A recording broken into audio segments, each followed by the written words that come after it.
Here at Vicehead Resinworks, our models go a step above and beyond what you normally find in the resin market. So right here we have a few examples, and you can pardon my butchering of a paint job, but you can still see the details and functionality built into each of these models. So I think we're going to start with these two.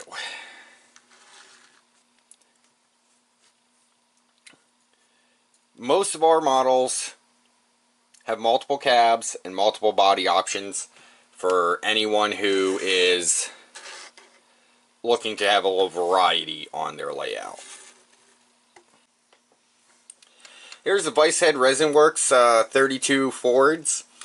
These are available in basically all the different forms we offer everything in, which is going to be a flat, a box, and then there's also a dump and a tractor version.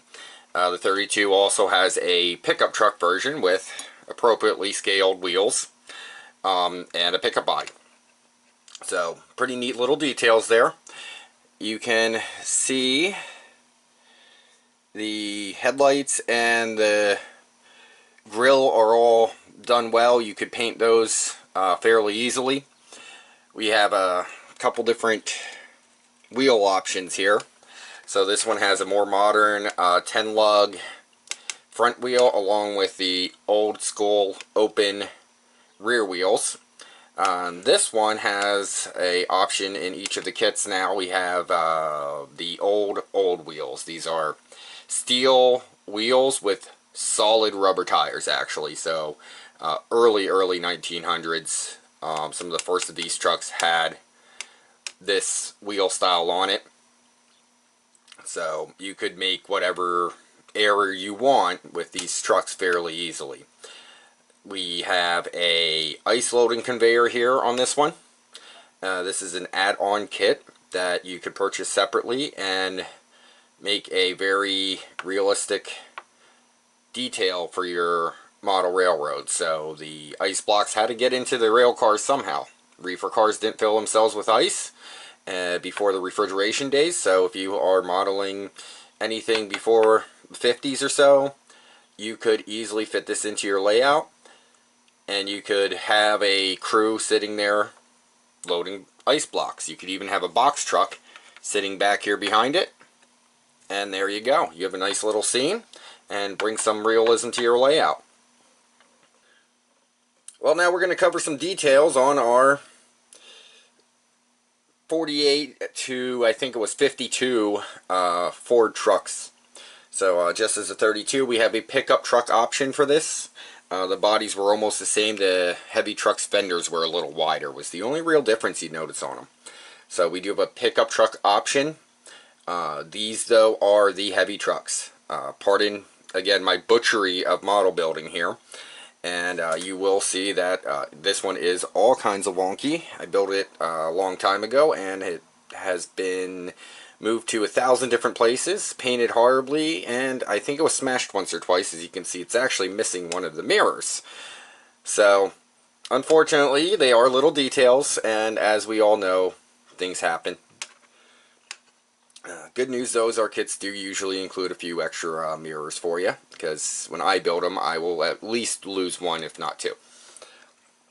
So this truck here has a 10 lug front wheel along with the open wheel style drives. That's fairly common for trucks of somewhere around, you know, the late 40s, early 50s.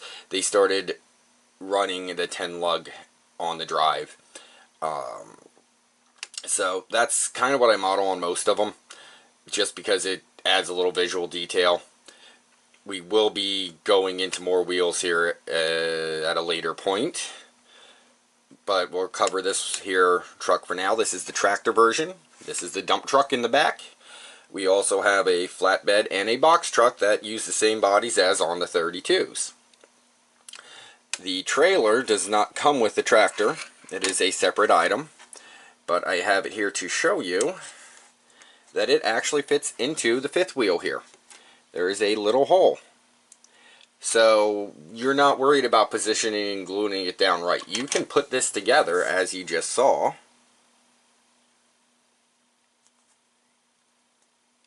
put the pin in the hole, and it sticks. Stays pretty well. So you can pose it as you want, put it on your layout, and you don't have to glue it in place. A lot of our layouts, we change them up, we move the vehicles around, and you rarely see, other than when it's parked, a semi-truck dead straight, just sitting there. So you can pose this truck as you want.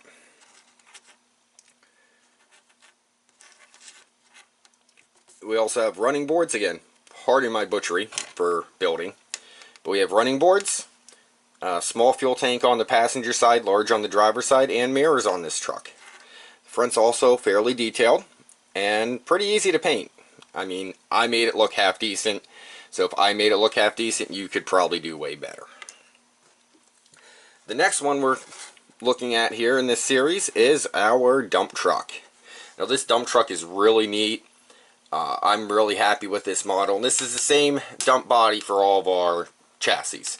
So if you want to go ahead and make an actual scene, like I have here, you easily can. I just held the rocks on with some scenic glue after building the model kit.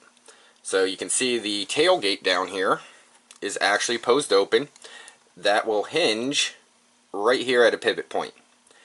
So there's little notches, again, being N scale, they're almost microscopic, but the cool thing is you can actually put the tailgate into the notches after you've posed the body how far up you want it, and then a couple drops of glue.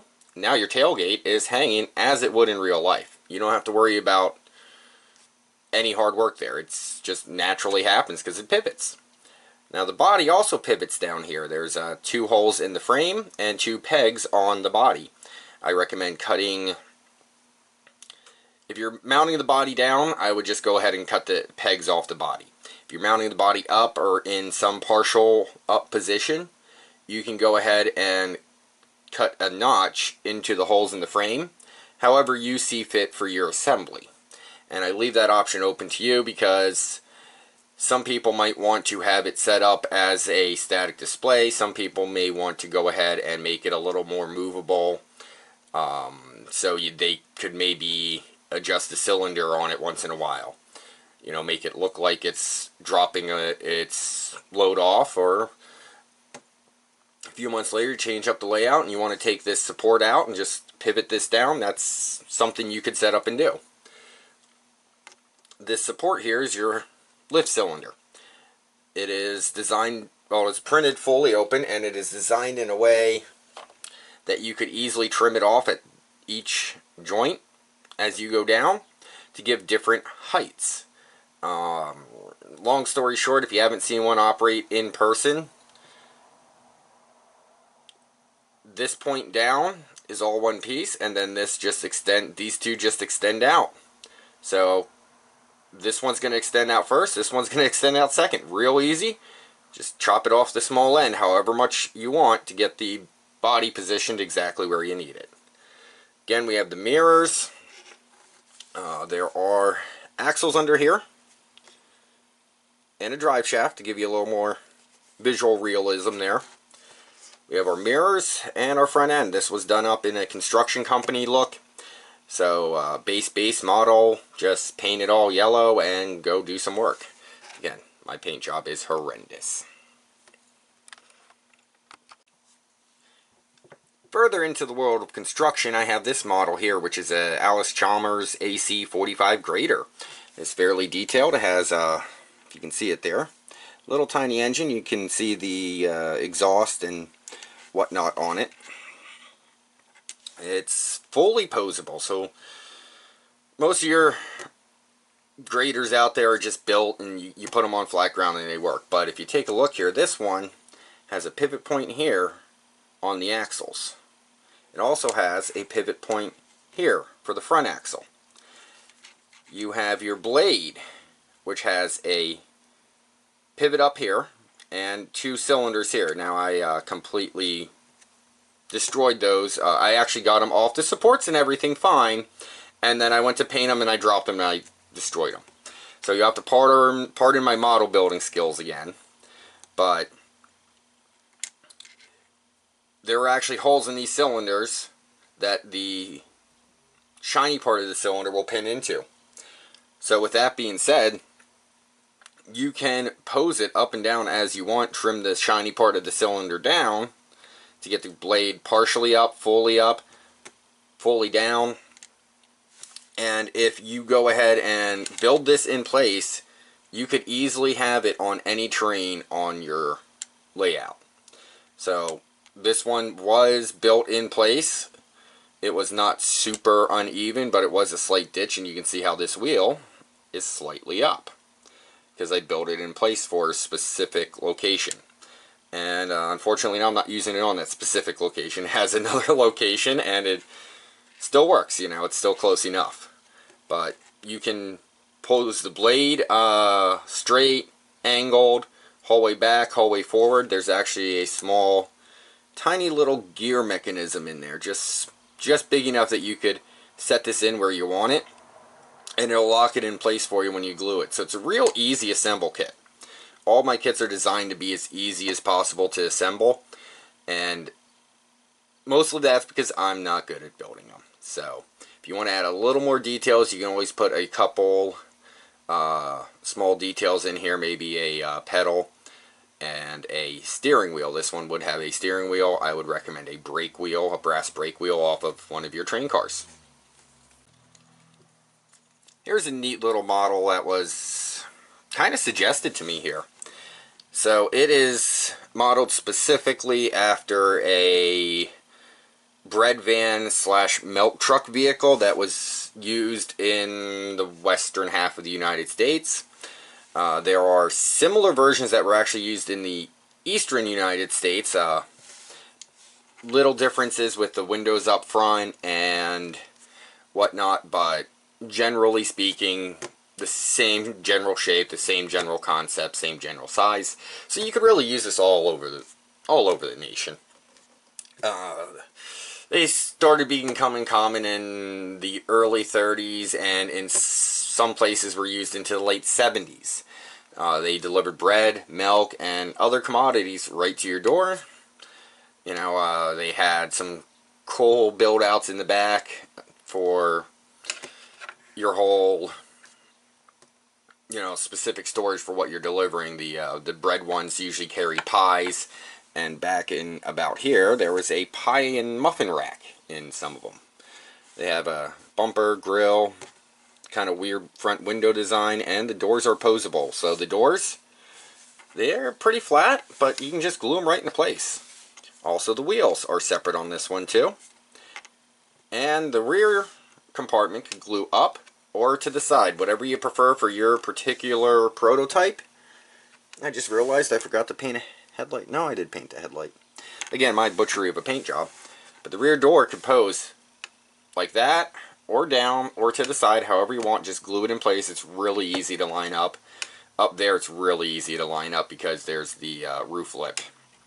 So, little delivery van from the 30s. That's going to be available very soon.